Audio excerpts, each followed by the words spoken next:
If you ever believed that cruel injustices only happen in movies, this story will make you think again.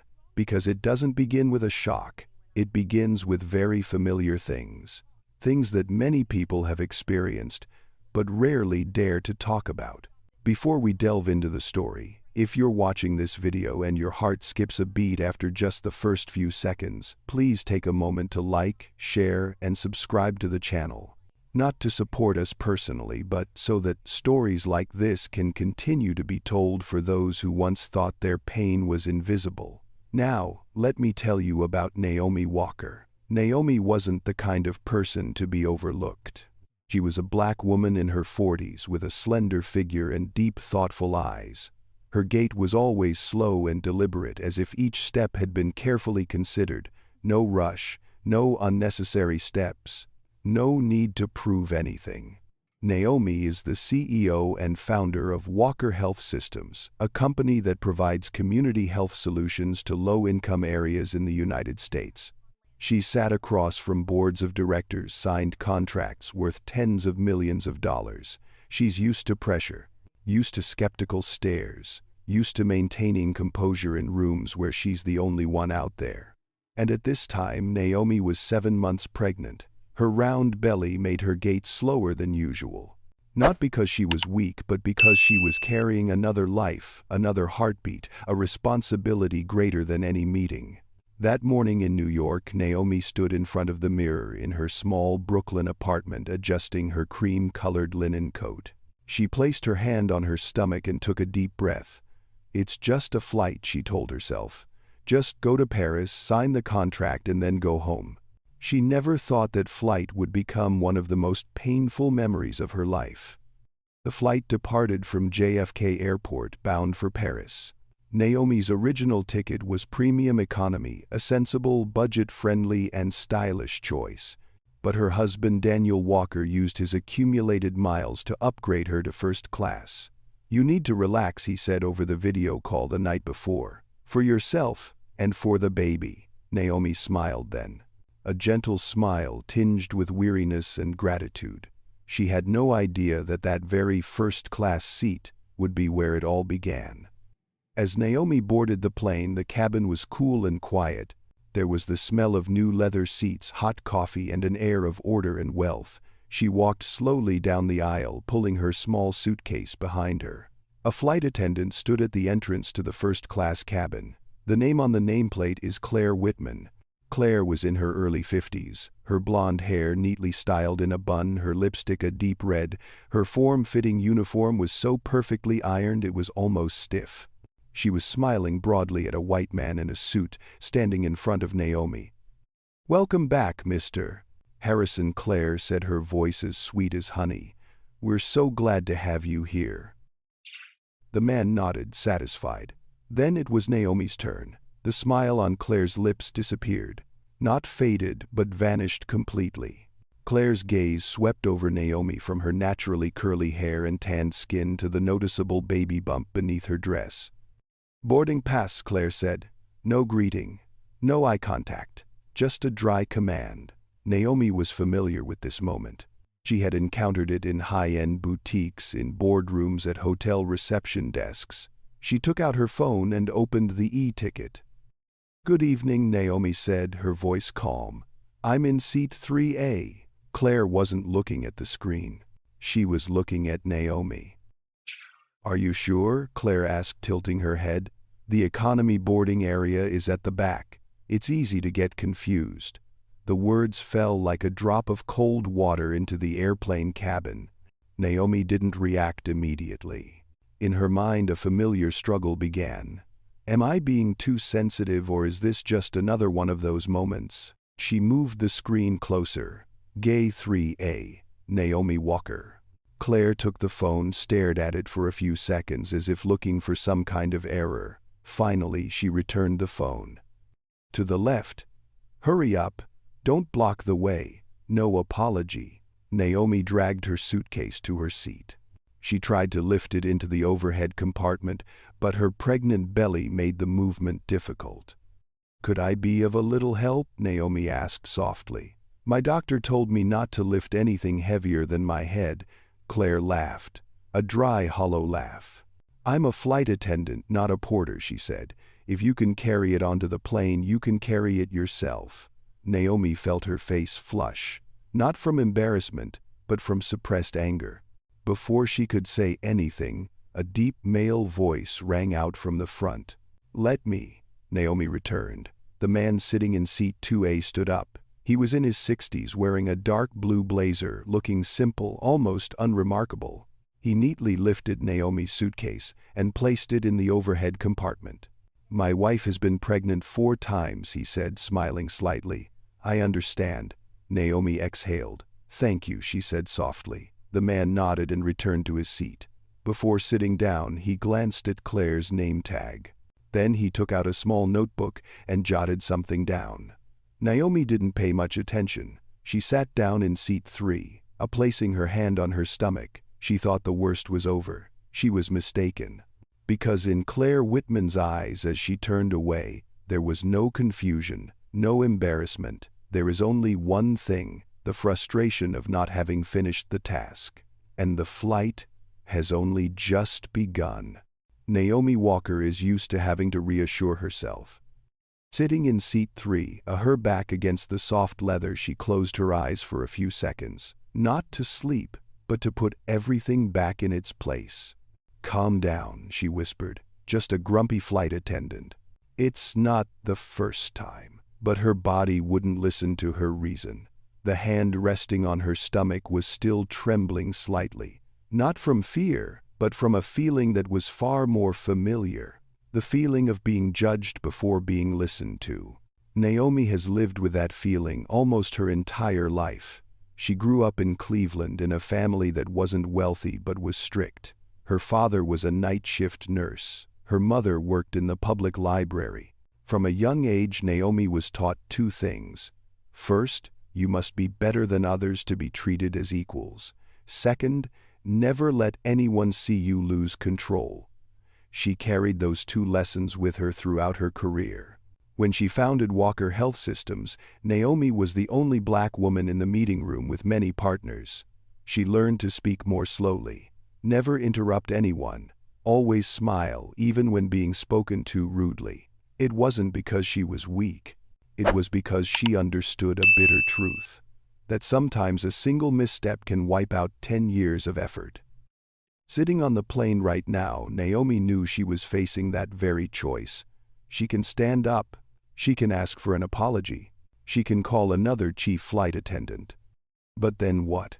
She glanced around the first-class cabin. The men wore suits. The women wore delicate jewelry. Their glances were quick, fleeting, and then turned away. None of them spoke up when Claire Whitman said she had gone to the wrong compartment. No one said anything when Claire refused to help her with her luggage. It's not because they're bad people, because they didn't see the need to intervene. Naomi understands that better than anyone. She opened her eyes. The cabin lights dimmed as the plane began to back away from the gate. The familiar hum of the engines filled the air. Another flight attendant pushed a drinks cart past. Claire Whitman led the way. To the other passengers, Claire reverted to her familiar demeanor, smiling, bowing slightly, speaking in a soft voice. "Sparkling water or champagne, sir? We have the very popular Pinot Noir." When the trolley reached Naomi's seat, the atmosphere changed. "Drink?" Claire asked. A single word. No options. No menu. Naomi opened her eyes. "Give me a glass of water, please," she said. "And if you have decaf coffee, I'd really appreciate it." Claire didn't answer immediately. She looked straight at Naomi, then glanced at the shopping cart. "We've run out of bottled water," Claire said. "We only have tap water left." Naomi followed that gaze. On the shopping cart, a bottle of Evian mineral water was unopened with condensation clinging to the plastic. Naomi was silent for a few seconds. "That bottle of water," she said slowly, "is right there." Claire sighed.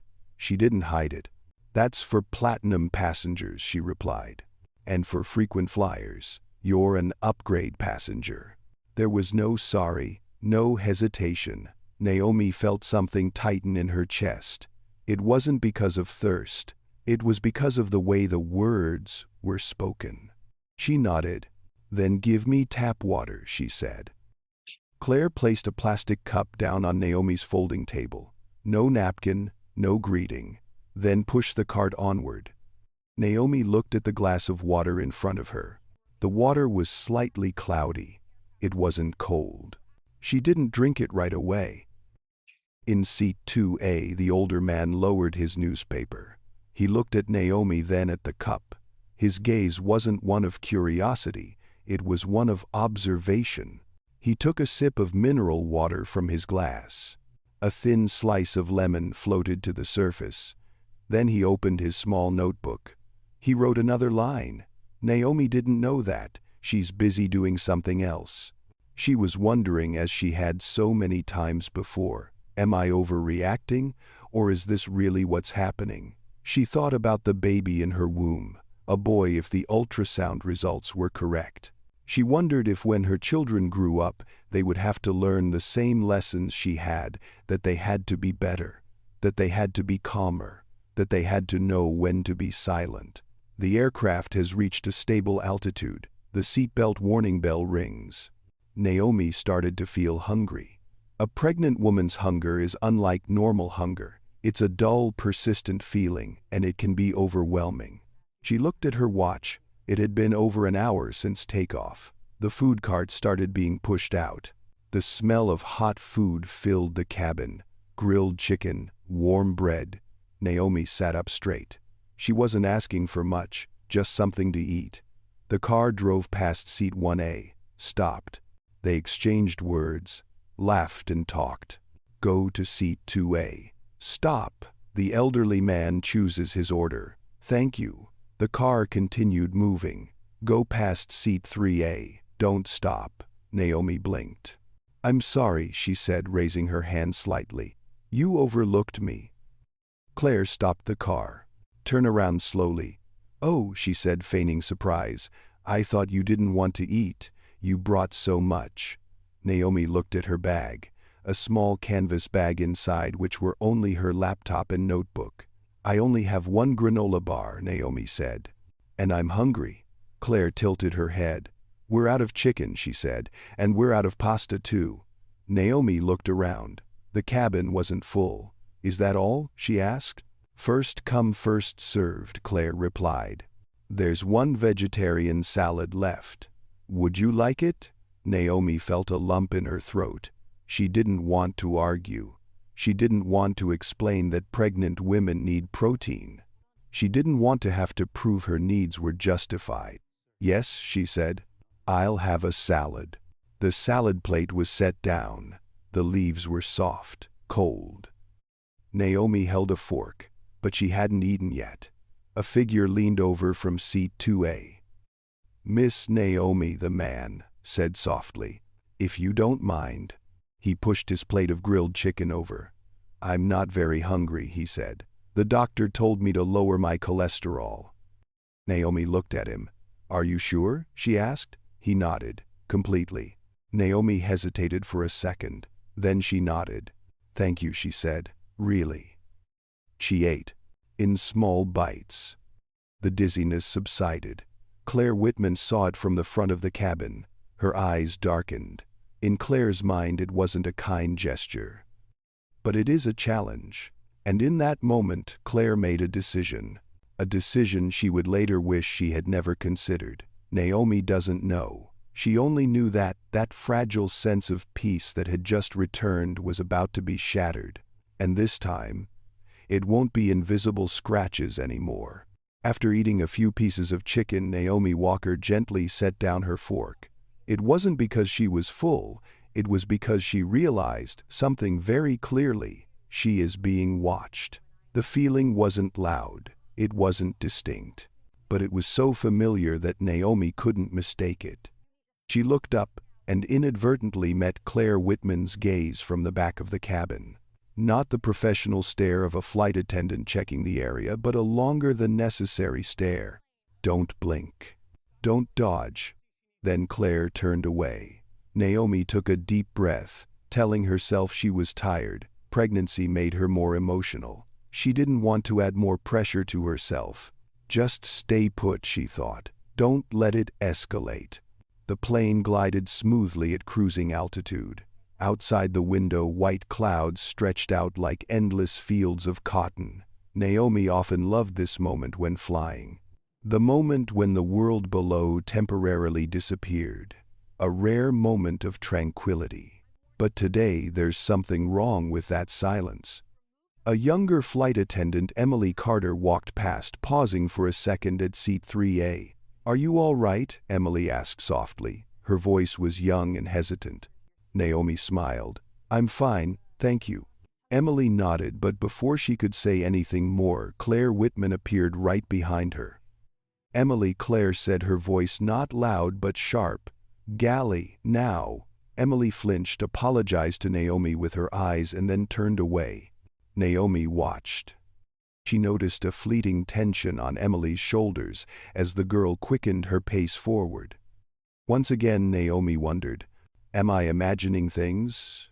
Or is this a very small but very real power game? Sitting in seat 2. Marcus Reynolds turned another page of the newspaper. He didn't look at Naomi, but he heard everything. He had worked in the aviation industry for over 30 years. He knew the rhythm of a normal flight, and he knew when a situation was deviating from the norm. He glanced at the watch on his wrist. He added another date to his notebook. Naomi had no idea. She opened her laptop, trying to focus on a presentation for a meeting in Paris. But the words started to drift out of her sight. Her stomach felt slightly bloated, not painful, just heavier than usual. She placed her hand on her stomach and gently stroked it. "It's all right," she whispered, as if talking to herself, as if talking to a child. A small bell rang from the front of the cabin. Claire Whitman returned this time with a pot of coffee. Steam rose and the aroma of hot coffee filled the enclosed space. Naomi swallowed. She didn't really need coffee.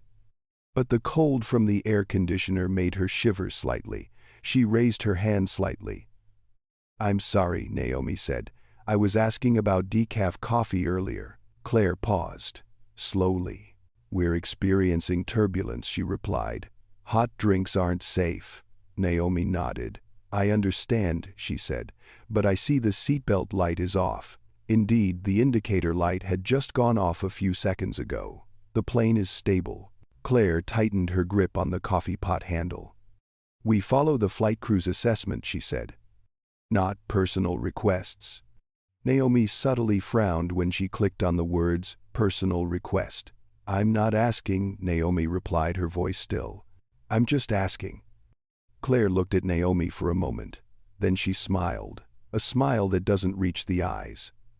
"Okay," she said. "1 cup, decaf, black. With cream and sugar if possible," Naomi added. Claire didn't answer. She turned away.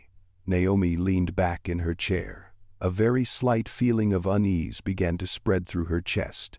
The reason is unclear, just a hunch. Marcus Reynolds put down the newspaper. He watched Claire as she disappeared into the galley. The way she held the coffee pot. The way she walked faster than usual. He had seen this kind of tension before, in minor crises, among people who thought they were in control. He opened his phone. He didn't film Naomi. He didn't film the passengers. He turned toward the galley. Naomi didn't know that. She is trying to breathe slowly. "It's just coffee," she told herself. "Just a cup of coffee." Claire returned after a few minutes. But this time she didn't bring a vase. She brought a large ceramic cup. The cup was almost full. Thick steam rose swirling gently in the cool cabin air. Naomi sat up straight, reflexively. "Thank you," she said. "Could you please put it down on the table for me?" Claire didn't comply immediately. She stood there, holding her coffee cup suspended above Naomi's desk tray. "Take it," Claire said. "Both my hands are busy." Naomi raised her hand, very carefully. Her belly prevented her from reaching far. "The glass looks full," Naomi said. "Could you please put it down for me?" For a very brief moment something flashed in Claire Whitman's eyes. Not angry, not confused. It's a decision. And then, her hand tilted. No sliding, no shaking. but it was a very slight tilt, just enough for the entire boiling liquid to spill down. Time seemed to slow down. Naomi only had time to feel the terrible heat crashing down on her chest and stomach, through the thin fabric, through the sensitive skin of a pregnant woman. Ah! The scream came out before any thought. The coffee spilled down, soaking my shirt and seeping into my chest. It was hot. It hurt. It burned like fire. Naomi instinctively sprang up, but the seatbelt pulled her back. She struggled to pull her shirt away from her skin. "It's so hot, please, it's so hot." The entire cabin shook. Claire took a step back. "Oh my God," she exclaimed. "What are you doing?" Naomi was stunned. I didn't touch it," she stammered, tears welling up in her eyes from the pain. "You spilled it. You grabbed my hand," Claire shouted. "You burned yourself." Marcus Reynolds jumped to his feet. "Wet towels. Quickly," he said loudly, his voice deep but firm. Emily stood frozen for a few seconds, then ran off. Naomi trembled, clutching her stomach with both hands. "My child," she cried. "Please, my child." Claire crossed her arms. "Calm down," she said. "You're causing trouble. Causing trouble." The words echoed through the airplane cabin like a death sentence. Naomi looked up at Claire, unable to believe her ears. "You just burned me," Naomi said, her voice trembling. "Please call a doctor." Claire turned away. She picked up the internal telephone and dialed the cockpit number. "Captain Claire," said her voice quick and clear. "We have a disruptive passenger in seat 3A. She spilled coffee on herself and is yelling. I recommend raising the security level." Naomi listened to every word. She felt like the airplane floor was tilting. In that moment, Naomi Walker understood that this is no longer just rudeness. It has become a battle of truth, and she's being pushed into the role of the culprit. The airplane cabin entered a very strange state. The noise was gone. The laughter was gone. Only the steady hum of the engine and Naomi Walker's hurried breathing remained. The hot coffee still seeped into her shirt. The thin fabric clung to her skin, and every small movement caused the burning sensation to spread. She didn't dare touch her stomach forcefully, only placing her hand there trembling. "My child, are you all right?" The words came out very softly, but in that enclosed space they echoed heartbreakingly clearly. Emily returned with a stack of wet wipes. She knelt beside Naomi, her hands trembling as she placed a wipe on the reddened skin. "I'm sorry. I'm sorry," Emily whispered, unsure of what she was apologizing for more than anything else. Naomi bit her lip, trying not to cry out loud, not because she wasn't in pain, but because she sensed something even more terrifying. She's being seen as a troublemaker. In seat 1A, the man in the suit frowned and leaned over to his wife. "Unbelievable," he muttered. "Some people don't know how to behave in public." The words weren't spoken loudly, but they were loud enough for Naomi to hear. She turned her head, her eyes blurred with tears and pain. "It wasn't me," she said, her voice hoarse. Emily whispered, gesturing for her to lower her voice. "Please, sit still. Sit still." Those two words were like an invisible command. Claire Whitman stood in the aisle, arms crossed. She observed the scene before her with the expression of someone enduring an inconvenience. "You need to calm down," Claire said. "You're making everyone worried." Naomi looked up. "You just burned me," Naomi said, each word slow and deliberate. "I need medical attention." Claire sighed and turned to Emily. "You're overreacting," she said. Giving her a towel was enough. Emily opened her mouth, then closed it again. She glanced at Naomi, then at Claire. Between those two women, Emily felt like she was standing between two worlds. On one side was the truth she had just witnessed. On the other was the power that could decide her future career. In seat 2, a Marcus Reynolds stood up completely. "She needs cool water," he said, his voice low but clear, "and we need to call a doctor immediately." Claire turned to him. "Sir," she said, her voice still polite but firm. "Please sit down. This is a matter for the flight crew." Marcus didn't sit down. I witnessed the whole thing, he said. And this was a burn case, not a disturbance. Claire looked at him for a few seconds. Then he turned away. She picked up the internal phone and dialed a number. Captain Claire said, her voice quick and decisive, "The situation is worse than I thought. The passengers in 3A are still screaming, and another passenger is interfering. I'm concerned about cabin safety." Naomi listened to every word. She felt her heart pounding so hard she felt dizzy. I'm being turned into a dangerous person, she thought, just because I'm hurting. The loudspeaker blared. The captain's voice, usually calm and composed, now sounded more strained.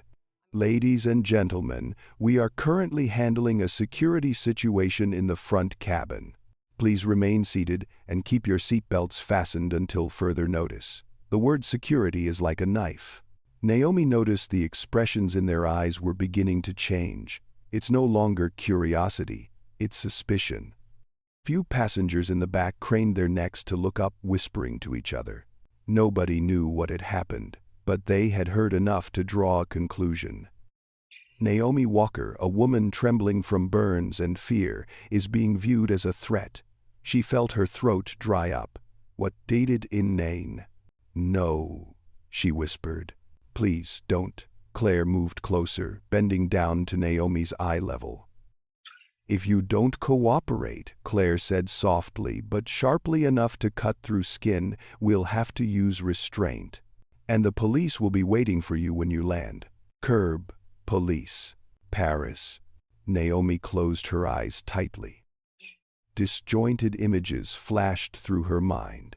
Being dragged from her chair, being handcuffed, being separated from her newborn child in a foreign country. It's not because she did anything wrong. It's because the story has been told differently. "Please," Naomi said, her voice breaking. "I just want to protect my child." Claire stood up straight. "Emily," she said loudly, "go to the galley. Prepare the restraint kit." Emily was speechless. "But..."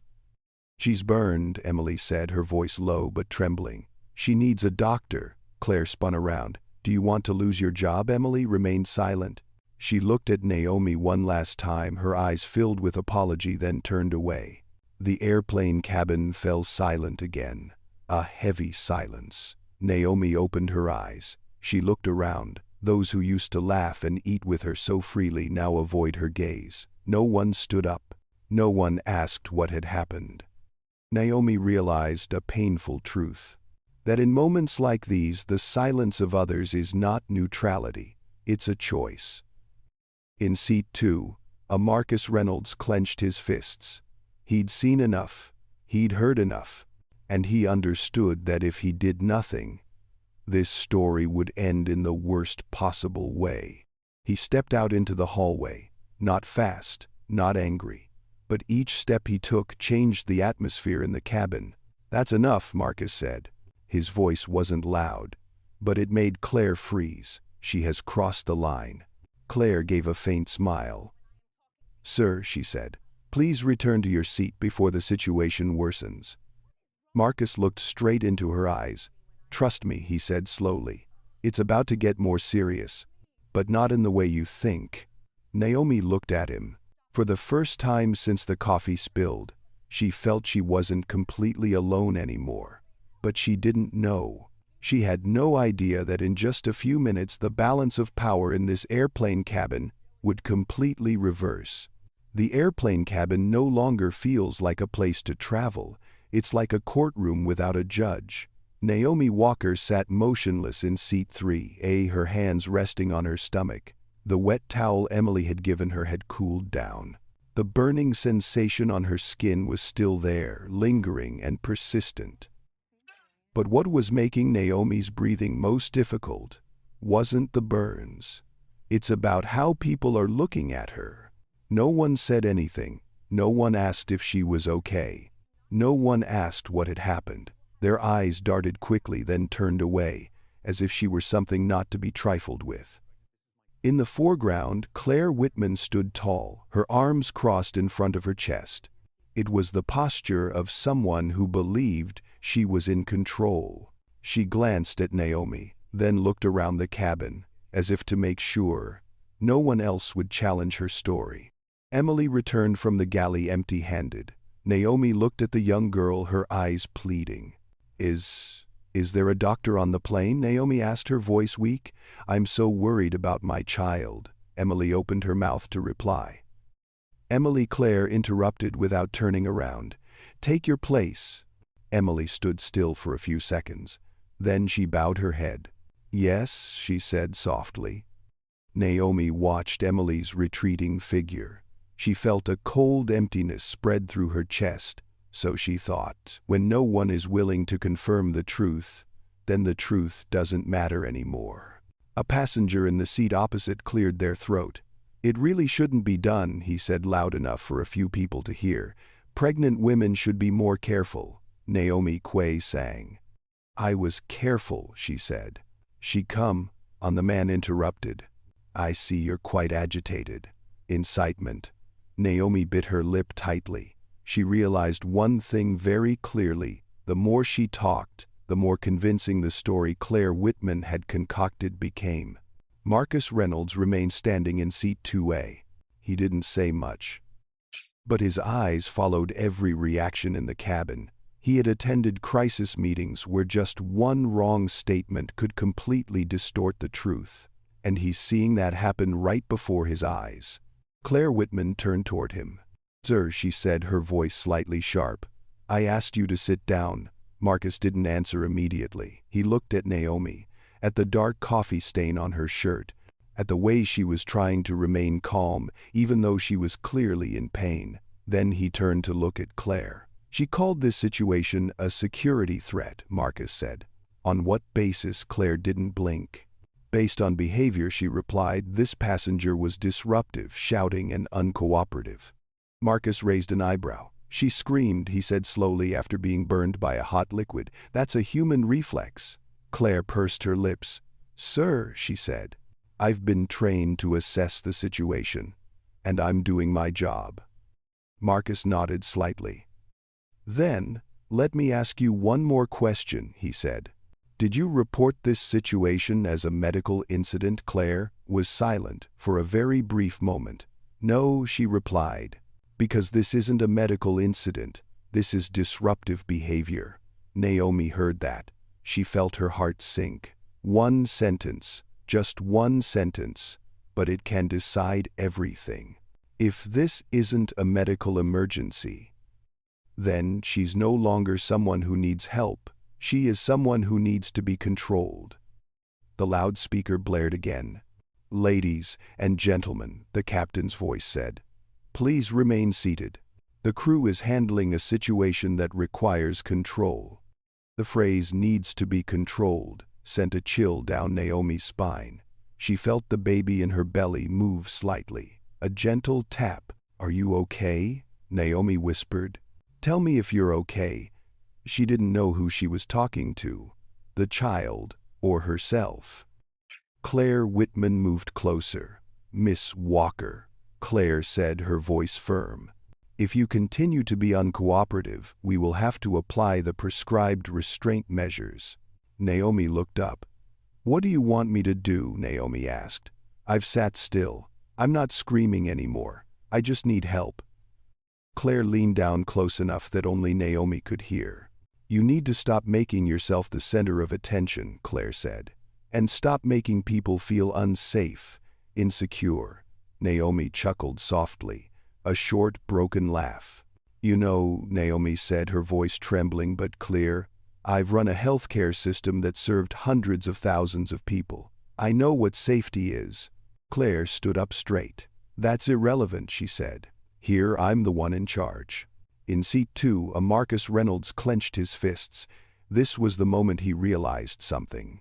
That if he doesn't act now, the story will be recorded in the minutes according to Claire Whitman's version, and Naomi Walker will be the one to bear the consequences. Marcus took another step out into the hallway. "Miss Whitman," he said, "do you know what makes this situation so dangerous?" Claire turned to him. "What is that?" she asked, her voice defiant. "It's when someone is hurt," Marcus replied, "and denied medical care. simply because their story doesn't fit in. The cabin fell silent. Some passengers began to feel uneasy, not with Naomi, but with the tension spreading. "Could you please sit down?" someone said. "We just want this flight to end peacefully." Peaceful. Naomi looked at the person. "Do you think I don't want peace?" she asked, her voice very soft. "I just want to be safe." No one answered. Marcus Reynolds took a deep breath. He looked around the cabin one last time. Then he reached into his jacket pocket. No rush, no ostentation. Claire watched the movement, her eyes flashing with vigilance. "What are you planning to do?" she asked. Marcus lifted his head. "This is what should have been done from the beginning," he said. "Bringing the truth to light." Naomi looked at him. She didn't know what he intended to do, but in his eyes now, there was no hesitation, only the certainty of one person who has made a decision. And in that moment, Naomi Walker felt something very clearly. This wave hasn't reached its peak yet. The pain doesn't come on immediately. It reached every class. Initially, it feels like a burning sensation, as if someone has placed a red-hot piece of metal on the skin. Then comes a dull, aching pain that gradually spreads, clinging on and refusing to let go. Naomi Walker sat still, her shoulders stiff. She didn't cry loudly. She didn't scream anymore. It wasn't because she was used to pain. It was because she was pouring all her remaining energy into a single task. "Stay calm. Breathe," she told herself. "Inhale, exhale." The wet towel Emily had left behind had gone cold. Naomi didn't dare pick it up to replace it. Every time she touched the burned skin, the pain flared up again. She lowered her head, looking down at her stomach. The cream-colored linen shirt had darkened and become stained. Thin wisps of steam still rose from the wet spots. A chilling thought flashed through my mind. If the coffee were a little hotter, if I reacted a little slower. Naomi closed her eyes. No, she wouldn't allow herself to go any further. "Are you okay?" she whispered, her voice trembling. "Tell me what's wrong." There was no answer, only a very slight tap like a vague signal. Naomi took a deep breath, trying to hold on to that moment. Claire Whitman was still standing in front of the cabin. She had stepped back a few paces as if trying to distance herself from the problem. "She's more stable now," Claire said to a nearby passenger. "It was just an overreaction. Overreacting." Those two words fell on Naomi's ears, sharp as shards of glass. Naomi opened her eyes. "No," she said, her voice hoarse. "I'm not well. I've been burned." Claire turned around, sighing. "Miss Walker," she said, "I told you already. You need to calm down." "Calm down," Naomi repeated very softly. "I'm pregnant. You poured boiling coffee all over me." Some passengers started whispering. "Maybe we should call a doctor," someone said. Claire turned around. "We'll assess the situation when necessary," she replied. "Currently, there are no signs of danger." Naomi felt the blood rush to her face. "She's not a doctor," Naomi said, "and she can't decide that." Claire looked straight at her. "Here," she replied, "I am the one in charge." At that moment, Naomi realized what she feared most. It's not pain. It's not a burn. Rather, it's about the fact that the power of decision has been taken away from her. Seat 2A. Marcus Reynolds took another step out into the aisle. "Miss Whitman," he said, his voice low but firm, "you are violating basic medical protocol." Claire turned to him. "Sir," she said, "please don't interfere. This will only make things worse." "Worse for whom?" Marcus asked. "For you? Or for the person who is injured?" Claire pursed her lips. Naomi looked at Marcus, her eyes filled with weariness. "Please, don't cause any trouble," Naomi said. "Just leave me alone." Marcus turned to her. "Miss Walker," he said more softly. "You're not a problem," Naomi swallowed. "I'm just scared," she confessed, her voice low. "I don't want things to get out of control." Marcus nodded slowly. "I understand," he said. "But sometimes Silence is what makes things spiral out of control. A faint sound came from behind. Emily returned holding a tube of burn gel. "I found this," she said, her voice trembling. "In the first aid kit." Claire spun around. "Emily," she snapped. "Who gave you permission to do that?" Emily stood still, her hands trembling. "She's burned," Emily said. I can't do nothing." Claire stepped forward and snatched the tube of gel from Emily's hand. "You're overstepping your boundaries," she said. "Do you know the consequences?" Emily lowered her head. "I know," she said softly. "But I can't look at her like that." Naomi looked at Emily. A warm, fragile feeling crept in amidst the pain. "Thank you," Naomi said softly. Claire sang Naomi. "You're instigating my staff," she said.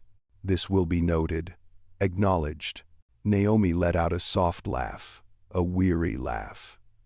"Will she note that I got burned?" Naomi said. "Or will she note that I spoke up?"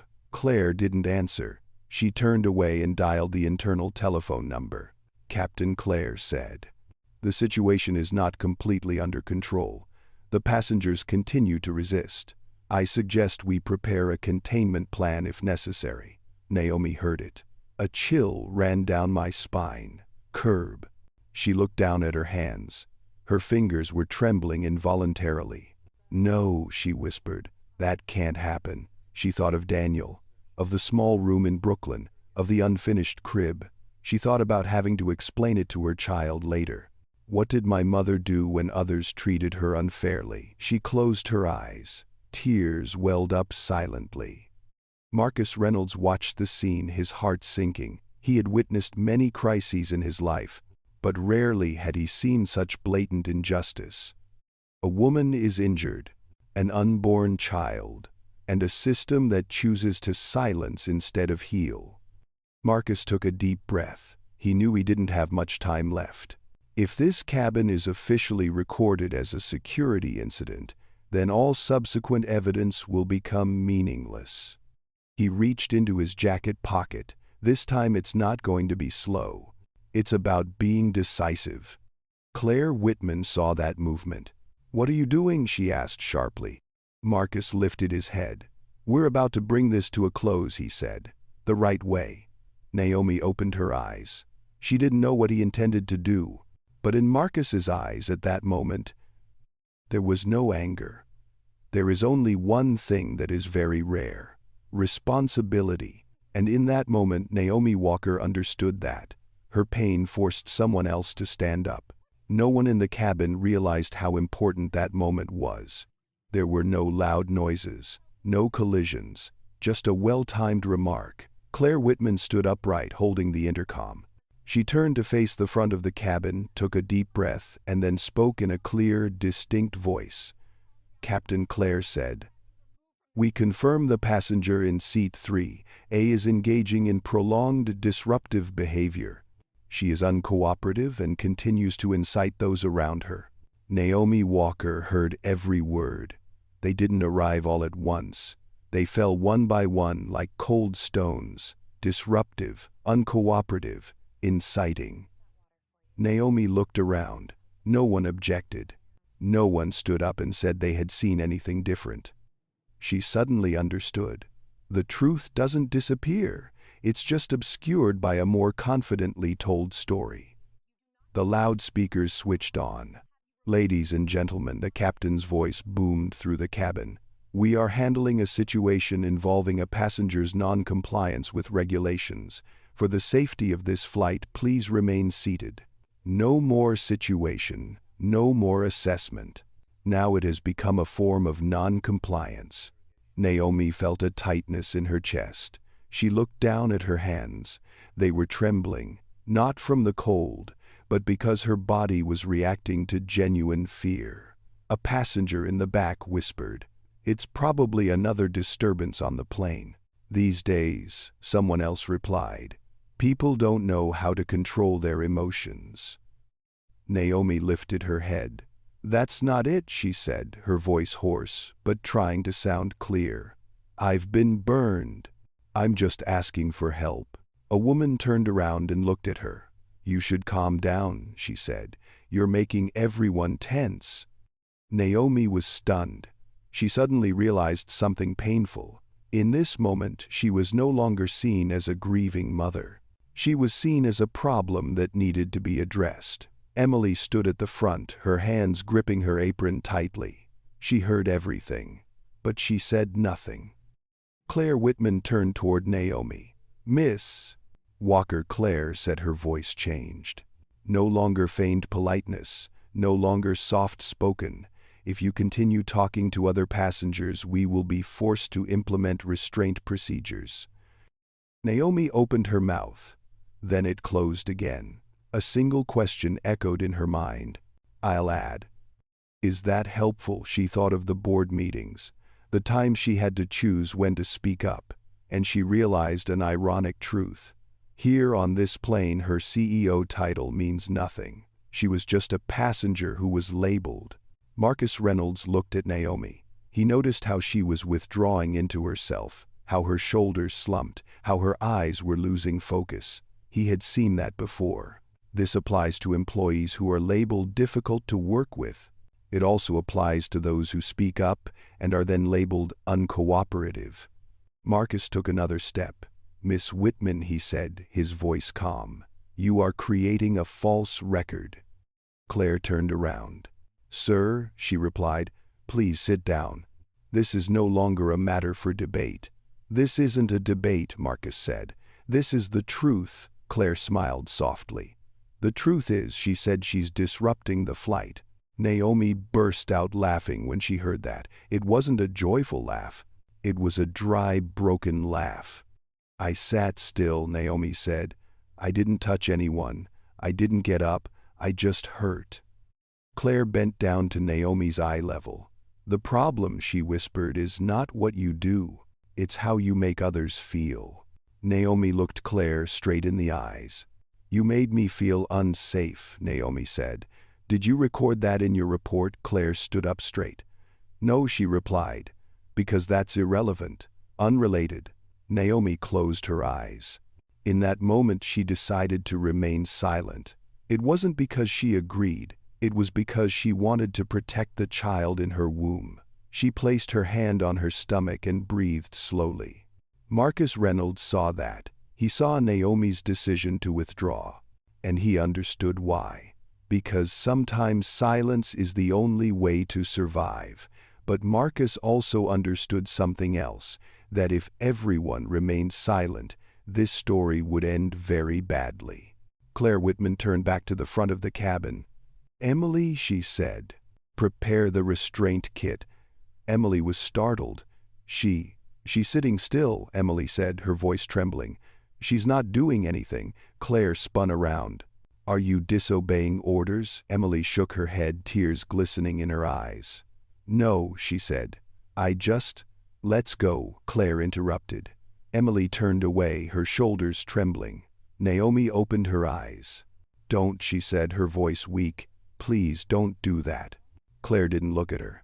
"This is for the safety of the flight," she replied. "Safe." Naomi burst into tears. It wasn't because of the pain. It was because of the feeling of being stripped of one's humanity. She thought of Daniel, of the unborn child. Mom tried her best, she thought. Mom tried to stay calm. Marcus Reynolds didn't wait any longer. He stepped right into the aisle, blocking the way between Claire and Naomi. "Stop," he said. His voice wasn't loud, but it made Claire freeze. "He's obstructing the flight crew," Claire said. "This will be reported." Marcus looked directly at her. "You've reported enough," he said. "The question is, what did you report?" Claire squinted. "Who do you think you are?" Marcus didn't answer immediately. He reached into his jacket pocket, slow, decisive. Naomi watched that movement. She didn't know what he was about to do. But in that moment she sensed a very subtle change in the air. It's as if the story Claire Whitman is controlling is about to be interrupted. Naomi Walker sat still. For the first time since boarding this flight, she didn't try to explain. It wasn't because she agreed. It was because she understood that anything she said at this moment could be used against her. She placed both hands on her stomach, gently, very gently. It was as if just a slightly harder touch would shatter the fragile world within. "It's all right," she whispered. "Mom's here." But deep down, Naomi felt a different fear growing within her. It's not the fear of pain, it's not the fear of being caught. Rather, it's the fear that no one will stand by your side anymore. Emily disappeared toward the back of the cabin. Claire Whitman stood nearby, her gaze cold and resolute. The other passengers avoided looking at her. The airplane cabin was still brightly lit, but Naomi felt as if she were being placed in an invisible dark corner. She recalled a moment early in her career when an investor once said, "You're very good, Naomi, but sometimes you need to know when to step back." Naomi smiled and nodded. She stepped back, many times. And now, in this seat, 3A, she's also stepping back. It wasn't because she was cowardly, it was because she was protecting what mattered most. Claire Whitman took another step towards Naomi. "Miss Walker," Claire said, her voice low but clear. "We will ask that you remain silent until we land. Keep quiet." Naomi nodded very slightly. "Yes," she said, "as you wish." Some passengers breathed a sigh of relief. Not because justice had been served, but because the discomfort was about to end. Marcus Reynolds was standing a few steps away. He looked at Naomi. He watched how she withdrew. He watched how she chose silence to survive. He understands. He had witnessed this many times before. In boardrooms where weaker voices were swallowed up. In reports where the truth was rewritten for brevity. Marcus knew this moment was very dangerous. Because when a person who has been hurt stops resisting, the world around them often mistakes that they were wrong. The loudspeaker blared again. "Ladies and gentlemen," the captain's voice said, "we will be landing earlier than scheduled. Please remain seated. Landing early."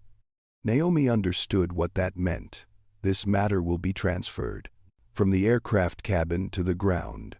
From the flight crew to airport police. She swallowed. She pictured herself stepping off the plane, being separated from the crowd, being questioned while her skin still burned. She pictured herself calling Daniel. "I'm fine," she'd say. "It's just, I need you." She took a deep breath. A slight contraction ran through her stomach. It wasn't painful, but it was enough to make her heart race. "No," she whispered. "Not now." Marcus Reynolds took another step forward. "Captain," he said, gesturing toward the cockpit door. "Sorry to interrupt, but I need to speak to you right now." Claire turned around. "You have no authority," she said. "Please return to your seat." Marcus didn't come back. "I do," he said briefly. Claire gave a faint smile. "He's just a passenger," she replied. "Just like her." Marcus looked at Claire. His eyes held no anger, no defiance.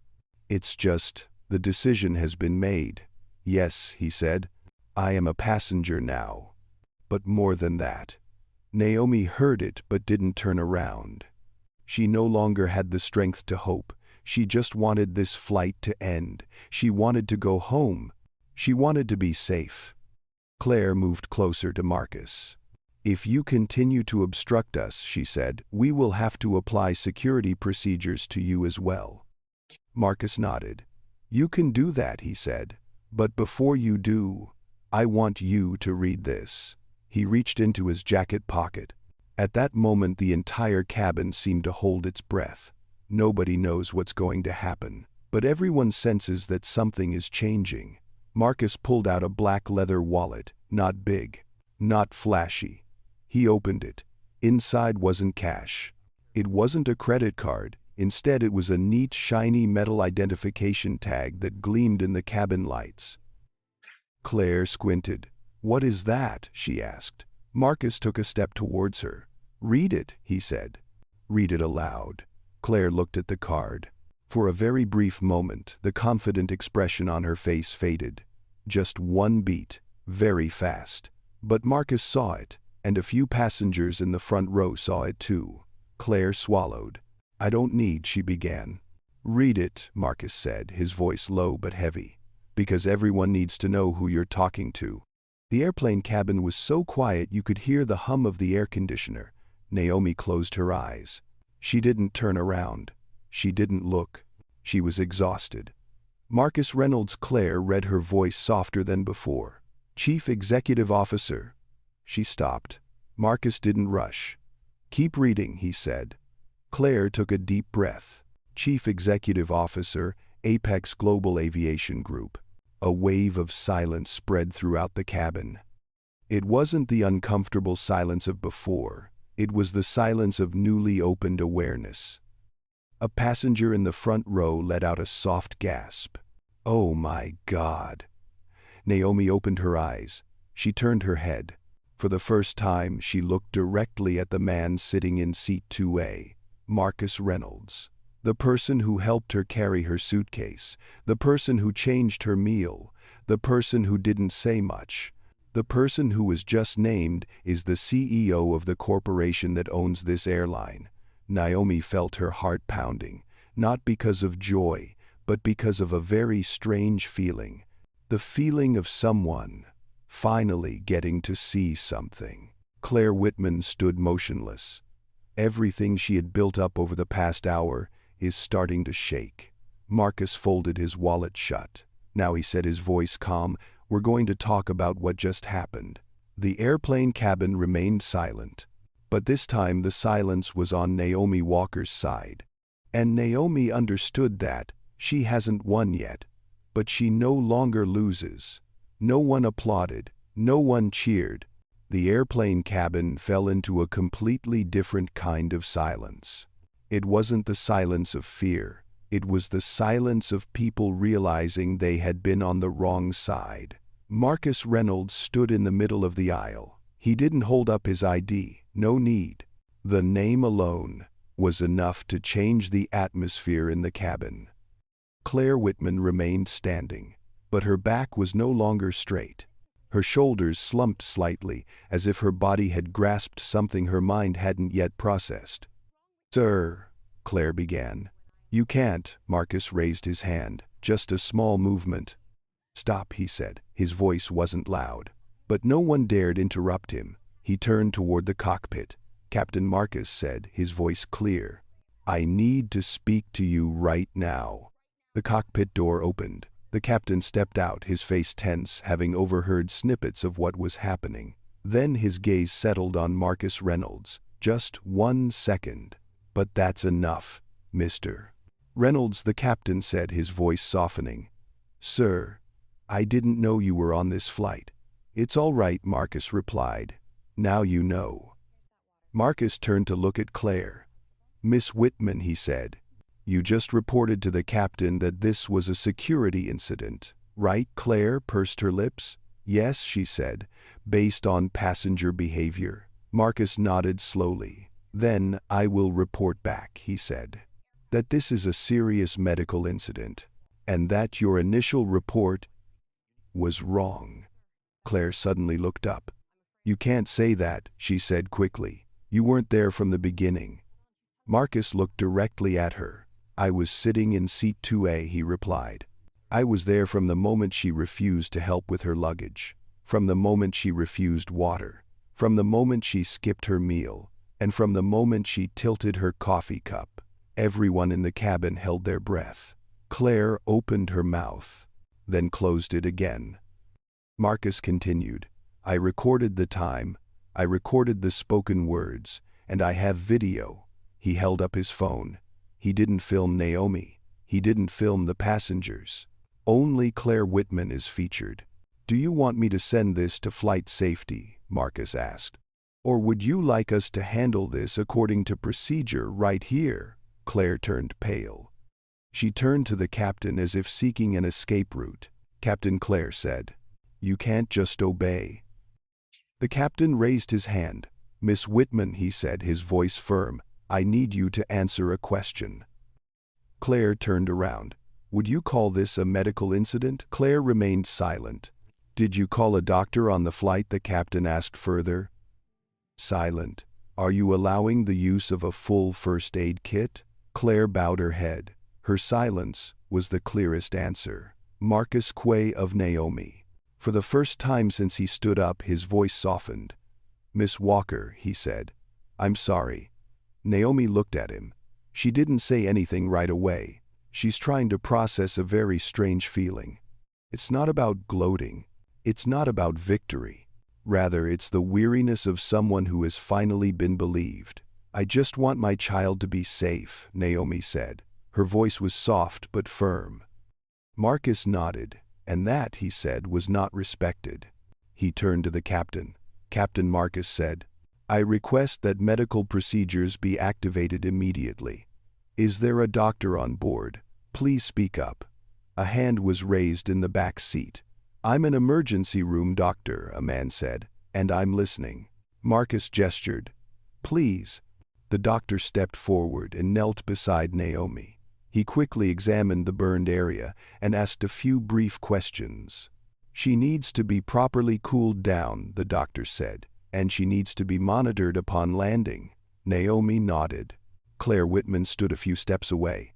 No one spoke to her. She is no longer the center of power. Marcus turned to look at Claire. "Miss Whitman," he said, his voice even, "from this moment on you are relieved of all responsibility on this flight." Claire lifted her head. "He can't," she said. "I can," Marcus replied, "and I am doing it." He turned to the captain. "Emily Carter," Marcus said. "Who is that?" Emily, startled, stepped out from behind. "Yes, it's me," she said. "You'll be in charge of the cabin for the rest of the flight," Marcus said. "If you agree." Emily looked at Claire. Then she looked at Naomi. She took a deep breath. "Yes," Emily said. "I agree." The captain nodded. "The decision is effective," he said. Claire Whitman stood there. Loss of position, loss of power, loss of voice. She wasn't handcuffed. She wasn't yelled at. But in this airplane cabin, it's even worse. Marcus looked around the cabin. "Ladies and gentlemen," he said, "I apologize for what you have witnessed, and I especially apologize to Miss Walker." Nobody said anything. But many people's opinions have changed. There is no longer any doubt, no more avoidance. Naomi leaned back in her chair. Tears welled up in her eyes. It wasn't because of the pain. It was because of something she was used to and didn't expect. Justice. Marcus Reynolds took a step back. He didn't smile. He didn't celebrate. He just stood there like someone who had just finished what should have been done from the beginning. But he knew. It's not over yet. Because what happens on this flight won't stop in the cabin. The airplane cabin was no longer chaotic, but it wasn't peaceful either. It's the calm that follows a storm that has changed direction. Naomi Walker leaned her head back in her chair. The doctor was cooling the burns on her skin with gel and cold compresses. The burning sensation was still there, but it had subsided. She closed her eyes. For the first time since the coffee spilled, her body allowed itself to relax. Marcus Reynolds stood a few steps away. He didn't leave. He didn't return to his seat. He stood there like a pillar, silent but steadfast. The captain turned to Marcus. "Mr. Reynolds," he said softly, "I sincerely apologize for what happened. Our initial report was clearly flawed." Marcus nodded. "It's not just a report," he said. "It's a whole series of decisions." He turned to look at Claire Whitman. She was sitting in an empty seat near the back of the cabin, her hands clasped together. No phone, no more control. Only one person remained stripped bare before the consequences. Captain Marcus continued, "Do you know what the most dangerous thing about this whole thing is?" The captain shook his head. "It wasn't a coffee cup," Marcus said. "It wasn't a burn." He paused for a moment. "It's about one of our employees having enough power to rewrite the story and almost succeeding." The captain swallowed hard. "Sir," he said, "we will launch an internal investigation as soon as we land." Marcus looked at him. "No," he said, his voice calm. "He'll open it now." The captain froze. "Right now?" he asked. Marcus nodded. "Within 15 minutes, he said. I want a preliminary report sent directly to the corporation's flight safety and legal departments." He turned to Emily Carter. "Emily," Marcus said, You did the right thing by finding burn gel. Emily stood up straight. Thank you, she said, her voice trembling but clear. I just couldn't ignore it. Marcus looked at her for a second longer. We don't fire people like you, he said. We protect them. Emily felt a lump in her throat. Naomi opened her eyes. She looked at Marcus. You don't have to do all this, Naomi said, her voice weak but sincere. I just need to be safe. Marcus turned to her. Miss Walker, he said. If we stop at just keeping you safe, then the next person will be treated the same way. Naomi remained silent. She understands that. Marcus turned back to the front of the cabin. He spoke loud enough for everyone to hear, but not harshly. Ladies and gentlemen, he said, I would like to make one thing clear. The cabin was quiet. What you have just witnessed, he continued, is not an isolated incident. It is the result of small powers not being sufficiently supervised. Some people bowed their heads. Marcus continued. We've talked too much about five-star service, about the premium experience. He paused. But if a passenger gets burned and doesn't receive treatment, then everything else is meaningless. He turned to look at Naomi, especially when that passenger is a pregnant woman. A heavy silence spread. No one objected. Marcus took a deep breath. Therefore, he said, I will do 3 things. Everyone in the cabin held their breath. First, Marcus said, I requested that the medical team be waiting at the gate upon landing, not the police. Naomi's eyes widened. Secondly, he continued, all reports relating to this flight will be sealed for independent investigation. Claire Whitman bowed her head even lower. And third, Marcus said, his voice lowering, starting tomorrow we will be reviewing our entire process for handling pregnant passengers, injured passengers, and passengers labeled as disruptive. He paused. It's not about finding someone to blame, he said. It's about finding the loopholes that allowed this to happen. Naomi felt a surge of emotion, not a victory, but a profound sense of relief. She never wanted anyone to be punished just to satisfy her anger. She just wants the world to be a little fairer. Marcus walked closer to Naomi. Miss Walker, he said softly, I will ensure you receive proper care upon landing. And if you agree, I would like to personally oversee this matter to the end. Naomi nodded. Thank you, she said, not just for me, but for others. Marcus nodded in response. That's my responsibility, he said, not a privilege. The airplane cabin gradually returned to its normal rhythm of breathing. But everyone knows, they just witnessed a rare moment when someone in power chooses to use it to fix rather than to cover up. Naomi closed her eyes. This time the tears that fell no longer stung. The wheels touched the runway very gently. There was no applause. No one cheered. There was only a silence that lasted longer than usual. Naomi Walker opened her eyes. Through the small window she saw the pale gray sky of the early morning. The city was still half asleep, as if unaware that something very important had happened on this newly landed flight. We've arrived, the doctor said softly, gathering his instruments. You did a great job. Naomi nodded. She didn't feel victorious. She just felt tired. Tired in the way of someone who has been holding on for too long. The airplane door opened. It wasn't the familiar ground crew. It was the medical team. 2 medical staff members entered first, carrying a folding stretcher and equipment bags. Following them was a man in a dark suit with a small name tag pinned to his chest. Legal representative of Apex Global Aviation Group. Marcus Reynolds took a step forward. Miss Walker, he said softly, we are ready. Naomi looked at him. In that moment she suddenly thought about how used she had become to fend for herself. How used she had become to standing on her own 2 feet, and having someone say, we're ready, almost brought her to tears. Thank you, she said, but I can manage. The medical staff member shook his head slightly. We need to check more thoroughly, he said. Because of the baby. Naomi nodded. She placed her hand on her stomach. Let's do that, she whispered. Marcus turned to the captain. Where is Miss Whitman? He asked. The captain took a deep breath. She's waiting in the back, he replied, with airport security.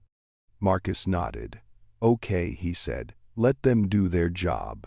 Naomi was brought out first, not on a stretcher, but on her own 2 feet slowly with someone supporting her. As she stepped out of the plane, a few passengers avoided eye contact with her, but some people nodded slightly. Others whispered, sorry. Naomi didn't stop. She doesn't need the crowd's apology. She just needs to be safe. Claire Whitman appeared in the background. No more neat uniforms, no more confident posture. 2 security guards stood on either side of her. They didn't touch her, but they were close enough to prevent her from leaving. Claire saw Naomi. Her eyes met Naomi's for just a second, then she quickly looked away. It's not regret, it's fear. In the airport medical room, Naomi lay on a bed bathed in soft white light. The doctor checked the fetal heartbeat. The sound was steady and rhythmic. The baby is fine, the doctor said. You're very lucky. Naomi closed her eyes. This time the tears fell very slowly. These are no longer tears of resentment. They are tears of survival. Marcus stood in the hallway outside talking to the legal team. There is no agreement to remain silent, he stated clearly. No internal settlement. The man in the suit nodded. We will follow your instructions. Marcus paused for a moment. No, he said. That's not my instruction. It's the right thing to do. Meanwhile, in another room, Claire Whitman sat opposite a security officer. Do you have anything to add to the report? The man asked. Claire clenched her fists. She began. It was just an accident. The man looked at her. She called it a security incident, he said, and refused medical assistance. Claire remained silent. That silence, this time it no longer protected her. Naomi was taken to a hospital near the airport. Marcus wasn't in the ambulance with her, but his car was following right behind, not to supervise, but to take responsibility. Naomi was holding her phone in the hospital room. She saw Daniel's name appear on the screen. It's me, Daniel said as soon as he answered the phone. Are you okay? Naomi took a deep breath. I'm fine, she said. The baby's fine too. A moment of silence. I'm on my way, Daniel said. I love you. Naomi closed her eyes. I know, she replied. When the call ended, Naomi looked up at the ceiling. She thought about the airplane cabin, about the moment she was called a disruptor, and she realized one thing. This story isn't just hers. It's the story of many people who have been misunderstood, labeled, and told to be silent, so that others would feel more comfortable. Outside, Marcus Reynolds stood looking through the window. He knew that it wasn't over yet. Because the truth is, once you've landed, you won't be staying in one airplane cabin anymore. The news didn't break out as a scandal. It spread, slow, smoldering, like a small crack in glass, then gradually widening. A passenger posted a status update. No criticism, no judgment, just recount what you've seen. This morning's flight, a pregnant woman got burned, a man stood up. Everything has changed. The article was shared, then shared again. No photos of Naomi Walker. No shocking video. There is only one consistent account from many different people, and that makes the story believable. Naomi lay in her hospital bed, the late afternoon light streaming through the curtains. Daniel sat beside her, holding her hand. You don't need to read this, Daniel said, noticing Naomi's phone flashing repeatedly. You need to rest. Naomi nodded, but she still glanced at the screen. It wasn't out of curiosity. It was because she wanted to know how the story was being told. That woman is the CEO of a healthcare company, Daniel read a passage. They say she stayed calm until the very end. Naomi closed her eyes. She didn't see herself as strong. She only saw herself as very scared. I don't want to become an icon or anything, Naomi said. I just want this not to happen again. Daniel gently squeezed her hand. Sometimes, he said, We don't choose to be symbols. We just choose not to be silent. Elsewhere in the city, Marcus Reynolds sat in a small conference room. No press, no cameras, only the people are responsible. We can't call this a personal incident, Marcus said. We have to call it by its proper name. Someone in the room spoke up. Abuse of power, he said. Marcus nodded. And a failure in oversight, he added. Emily Carter sat at the end of the table. She wasn't invited because of her position. She was invited because of her experience. I was scared, Emily said, her voice trembling slightly. I was scared of losing my job, but I was even more scared of doing nothing. Marcus looked at her. We need more people like her, he said, and fewer reasons for them to be afraid. The decision was made quickly. It wasn't because of media pressure. It was because no one in the room could pretend they didn't see it. On the other side of the city, Claire Whitman sat alone in her small apartment. Her phone rang. This isn't a question, it's an announcement. Suspended, internal investigation. Report forwarded to relevant authorities. Claire put the phone down. The room was silent. For the first time in years, no one listened to her orders. She looked in the mirror. The person in the mirror is no longer the one in power, just someone who has to confront themselves. At the hospital, Naomi looked out the window. The streetlights switched on one by one. She thought about the moment she had been silent on the plane, and the moment Marcus stood up. Two different options. The same desire. To be treated as a human being. What are you going to do next? Daniel asked. Naomi thought for a moment. I won't sue for revenge, she said, but I won't disappear. Daniel smiled slightly. I know, he said. Naomi's phone rang again. Message from Marcus Reynolds. I've spoken with the legal team. No one is forcing you to appear or speak, but if you want to, we'll listen. Naomi stared at the screen for a long time. Then she answered. I don't want to be in front of the camera, she wrote. I want to be behind the scenes of change. Marcus answered very quickly. Then let's stand together. Naomi put the phone down. She placed her hand on her stomach. She felt a slight movement.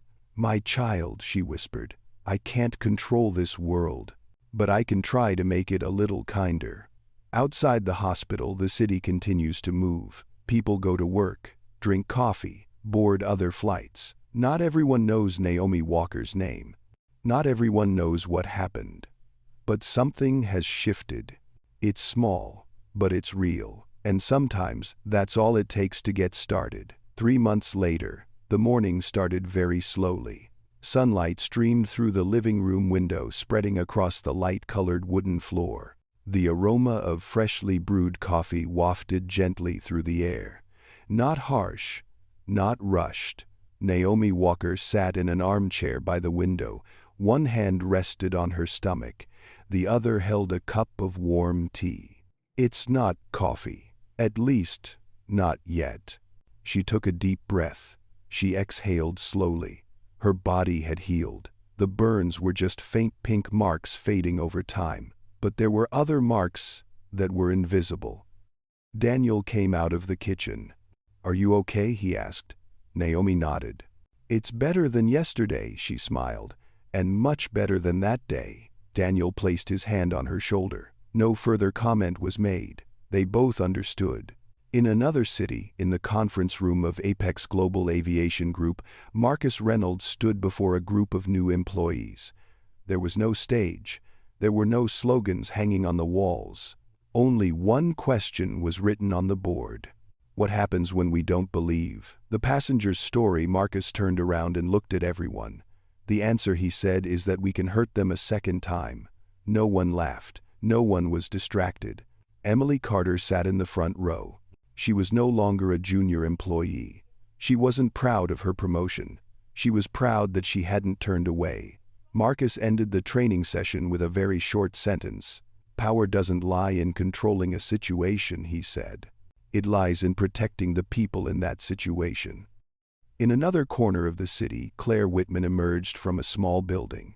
She was no longer wearing her uniform, no longer had her name tag. She was just a woman walking through a crowd. No one recognized her. No one pointed. But Claire knew. She would never forget that moment on the flight. It wasn't because she lost her job. It was because for the first time in her life, her story wasn't the only one that was believed. At the hospital, Naomi lay on the delivery bed. Sweat beaded on her forehead. She gripped Daniel's hand tightly. "You can do it," he said. "I'm here." A cry rang out, not big, but enough to make the whole room hold its breath. The doctor smiled. "Congratulations," he said. "A healthy baby girl." Naomi burst into tears. Not because of pain, not because of fear, but because it brought relief. She held the baby to her chest. Its skin was warm. Its breathing was soft and regular. "Hello, my dear," Naomi whispered. "I'm sorry the world isn't always fair." The baby slept peacefully, as if they didn't care. Naomi looked up at Daniel. "I'm going to tell her this story," she said, "not to scare her." Daniel nodded. "And just so you know," Naomi continued, "that when you see someone being treated unfairly, you don't need to scream. But you mustn't turn away." A few weeks later, Naomi received an email. Not from the press, not from a lawyer, from a stranger woman. "Thank you," the email read. "Yesterday I spoke up when I saw a passenger being treated unfairly. I would have remained silent before, but I remembered your story." Naomi took a long time to read the email. Then she closed the laptop. She didn't answer. It's not because she doesn't care. It's because she understands. This story no longer belongs to her. In the afternoon, Naomi made coffee, decaf, a little milk, a little sugar. She watched the steam rise. Her heart beat a little faster. Then she smiled. "It's not because I forgot. It's because I've overcome it." Naomi took a sip. Warm, gentle. It's no longer something to be afraid of. But life goes on. And if you're listening to this story, if you've ever been labeled, ever been told to be quiet so others would feel comfortable, ever thought your voice wasn't important enough, remember one thing. Change doesn't always begin with shouting. Sometimes it begins with someone not turning away. If this story resonates with you, please hit like so others can hear it. Share it with someone who has ever needed to be believed in. And subscribe to the channel so we can continue telling stories of dignity, justice, and ordinary people who chose the right thing. See you in the next story.